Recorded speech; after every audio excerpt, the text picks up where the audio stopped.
Hi, welcome to the channel. In today's video, we will cover role-based access control, which is a method of regulating access to computer or network resources based on the roles of individual users within an organization. It is part of fourth domain of CKA curriculum, which is architecture and installation, having a total of 25% weightage in the final exam. The architecture and installation domain of CKA comprises of four subdomains, which includes role-based access control, preparation and installation, Helm and Kustomize, installation and configuration of operators. Role-based access in Kubernetes handles basic authorization. It drives authorization decisions by regulating access based on roles defined through dynamically configured policies via Kubernetes API. Permissions are configured through role, which is applied to the particular namespace, or cluster role, which is a non-namespace resource used within the cluster and when the cluster-wide role is needed to be defined. Role or cluster role contains rules that represent a set of permissions.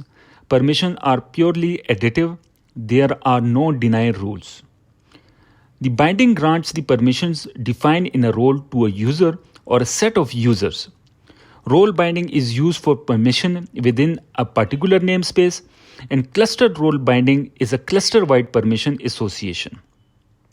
It is important to note that role binding can also reference a cluster role to grant the permission defined in that cluster role to the resources inside the role binding namespace.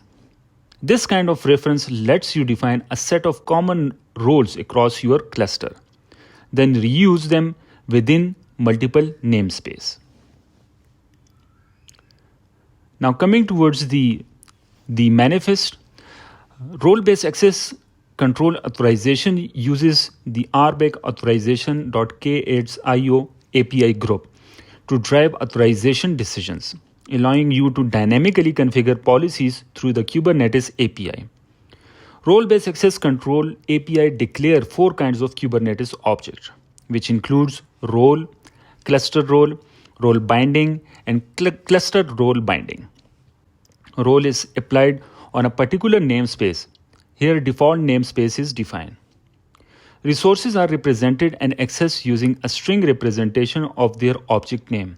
Here we define the secret resources, and verbs are the action which can be performed on the particular resources such as get, watch, and list.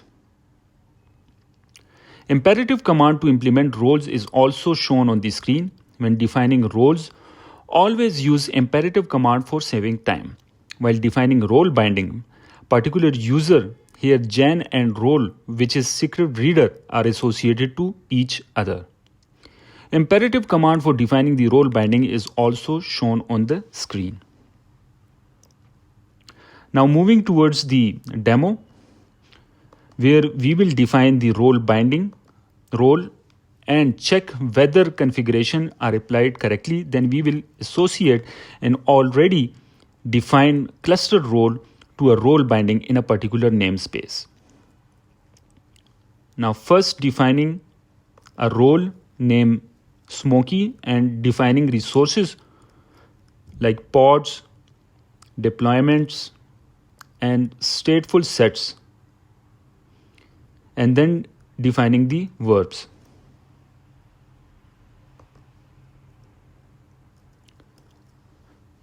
Now we will associate the particular role to a user, Smoke, through role binding.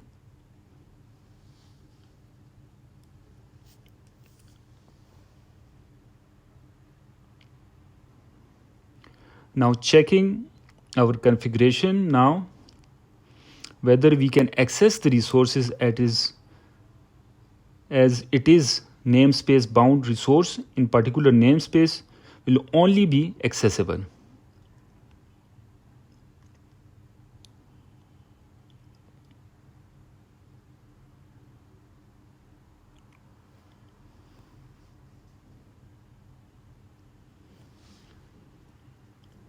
Now in the Second example, we will also associate an already defined cluster role to the user through role binding and check the configuration.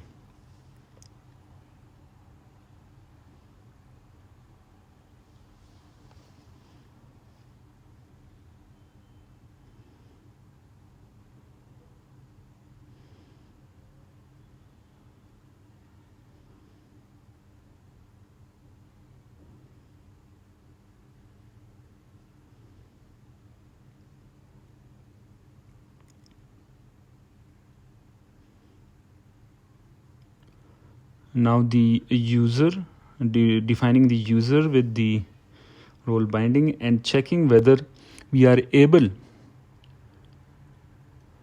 to run the command in particular namespace or not.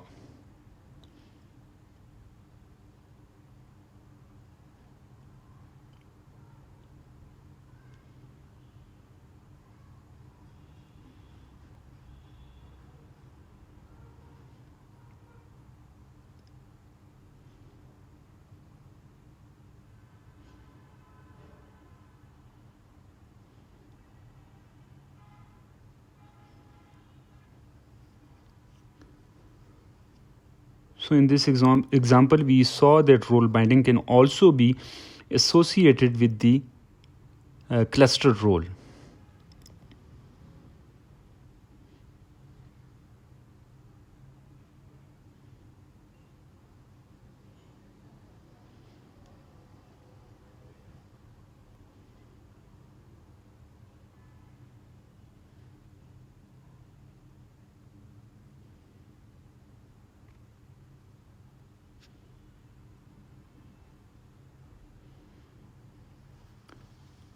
So we were able to run the command in the particular namespace as defined. So in this video, we implemented authorization through role-based access control. I hope you found this video useful. Please subscribe to remain updated with the upcoming videos. Thank you very much.